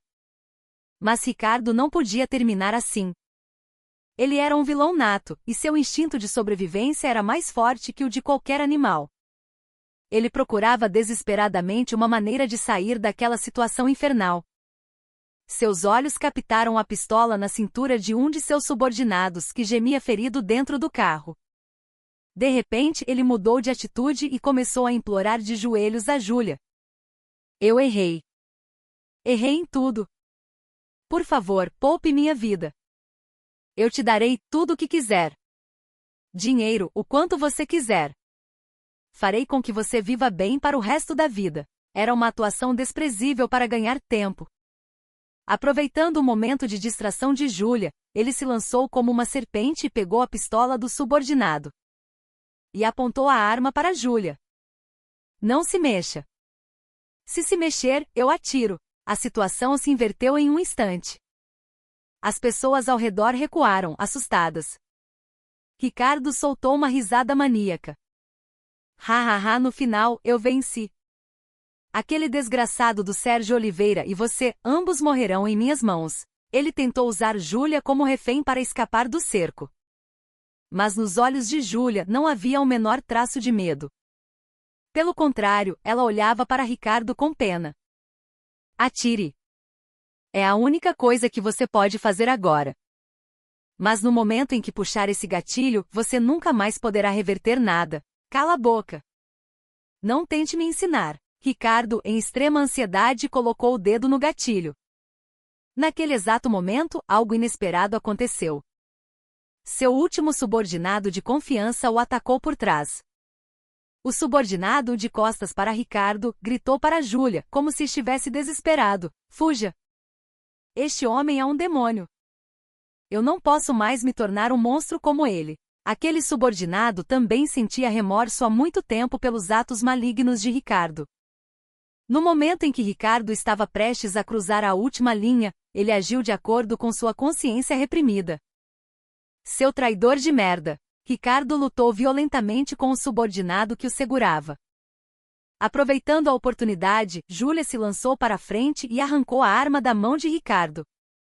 A pistola caiu no chão com um som surdo. Tendo perdido todas as suas cartas, Ricardo perdeu completamente a razão. Ele uivou como uma fera e correu em direção a Júlia. Não era mais uma luta, mas a resistência desesperada de alguém à beira da morte. Mas sua última resistência foi inútil. Júlia se esquivou facilmente de seu ataque, torceu seu braço e o imobilizou completamente no chão. Ela sussurrou suas últimas palavras no ouvido de Ricardo: meu pai não morreu por causa de um lixo como você. Ele morreu tentando defender a justiça até o fim, mesmo em meio à escuridão como você. Você viverá para sempre oprimido pelo peso do nome dele. Naquele momento, ao longe, o som das sirenes de inúmeros carros de polícia começou a ecoar. Davi havia relatado toda a situação à polícia. Preso sem saída, Ricardo percebeu que tudo estava acabado e soltou um grito de desespero. Os policiais chegaram e controlaram a cena caótica. Ricardo e seus subordinados foram presos em flagrante por suspeita de homicídio, suborno, porte ilegal de arma, entre outros crimes. Júlia desapareceu silenciosamente em meio à multidão de policiais e repórteres. A última resistência de Ricardo foi a prova final de quão frágil e desprezível era a base sobre a qual seu império foi construído. Sua queda não foi a vingança de um indivíduo, mas o julgamento de uma era contra o poder podre. Após a prisão de Ricardo, Júlia voltou ao escritório de Davi. A longa e árdua vingança havia terminado, mas seu coração estava estranhamente vazio. Não era alegria nem tristeza, mas um sentimento de calma, como se tudo tivesse virado cinzas. Davi, em silêncio, lhe entregou um café quente. Bom trabalho, Júlia. Agora tudo acabou. Júlia olhou para a cidade escura lá fora e disse em voz baixa: Não, veterano. Ainda não acabou. O que eu comecei, eu tenho que terminar. No dia seguinte, Juliana Oliveira, acompanhada de um advogado, se entregou ao Ministério Público. Ela admitiu todas as acusações de roubo do carro forte de Ricardo e de agressão a seus subordinados. Mas, ao mesmo tempo, ela afirmou com orgulho tudo o que fizera para desvendar a corrupção do império de Ricardo e levá-lo à justiça. Sua rendição causou outro choque no escândalo Montenegro. A mídia começou a retratá-la como uma justiceira que se tornou uma sombra em nome da justiça. Por outro lado, alguns a criticaram, afirmando que suas ações eram vingança pessoal e um crime que minava o Estado de Direito. A sociedade se envolveu em um debate acalorado sobre suas ações. O julgamento começou. O tribunal estava lotado de repórteres e cidadãos que vieram assistir ao julgamento do século. Durante o processo, os crimes hediondos de Ricardo foram revelados um a um. Assassinato do delegado Sérgio Oliveira, despejo ilegal de resíduos, desvio de fundos e suborno em escala astronômica. Seus crimes eram intermináveis. No julgamento de Júlia, testemunhas inesperadas compareceram. Seus amigos Camila e Lucas, que ela ajudara na cachoeira, pediram clemência por ela, chorando. O ex-delegado Mauro Bastos, que fizera a declaração de consciência, testemunhou do banco dos réus, vestido com uniforme de presidiário, que sem Juliana Oliveira, a verdade teria sido enterrada para sempre. Até mesmo o subordinado que traíra Ricardo em seu último momento disse que ela lhe dera uma nova chance na vida. Todos no tribunal prenderam a respiração, esperando a declaração final de Júlia. Júlia se levantou do banco dos réus e começou a falar com uma voz calma: Eu fui uma soldada.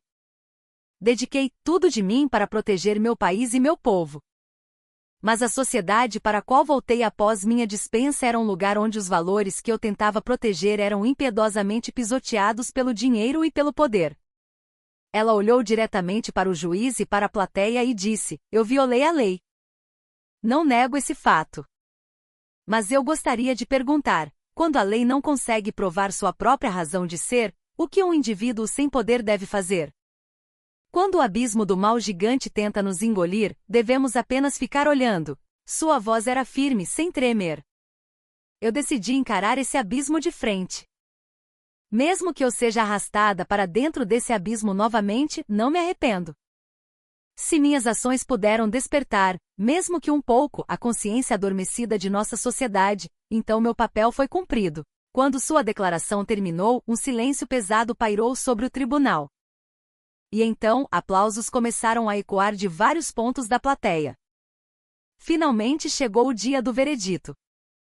O tribunal, embora reconhecendo o crime de Juliana Oliveira, considerou que suas ações contribuíram grandemente para o interesse público e que inúmeras testemunhas pediram sua clemência, sentenciando-a à pena mínima permitida por lei. Prisão de 1 ano, com suspensão condicional da pena por 2 anos. Uma absolvição na prática. Naquele mesmo dia, Ricardo Montenegro foi condenado à prisão perpétua, com todas as dezenas de acusações criminais sendo confirmadas.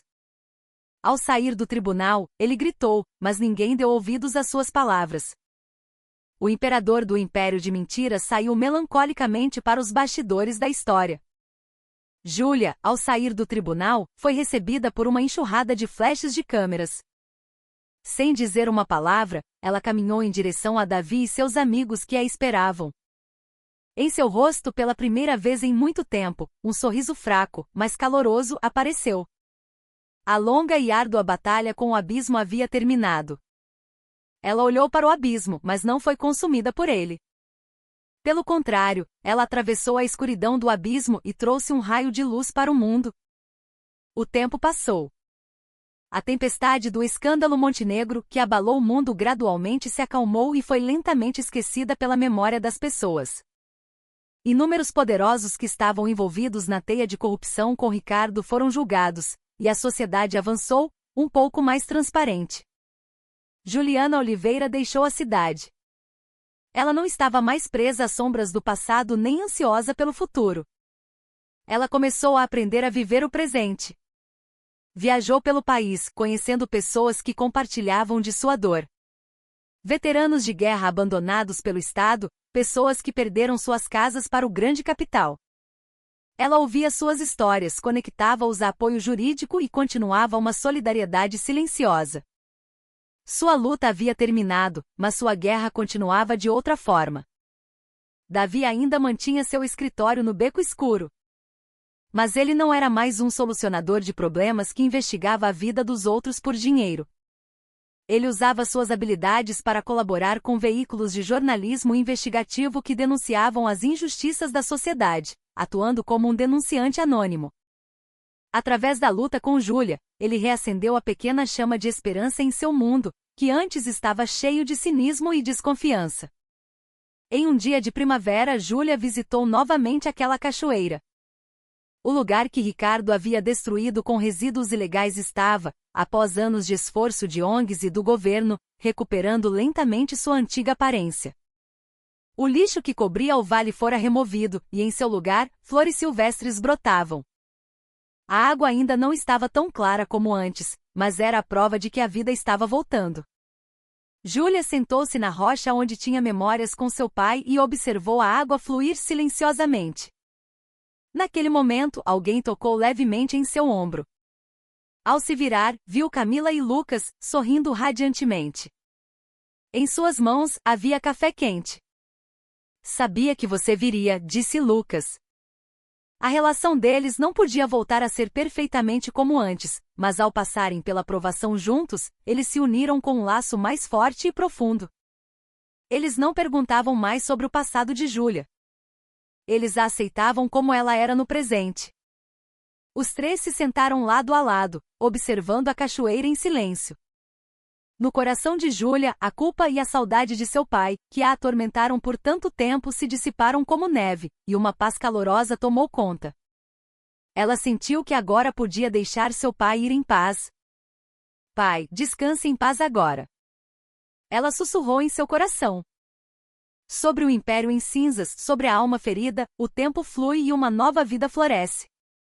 A vingança de Juliana Oliveira havia terminado, mas a história que ela deixou para o mundo estava apenas começando.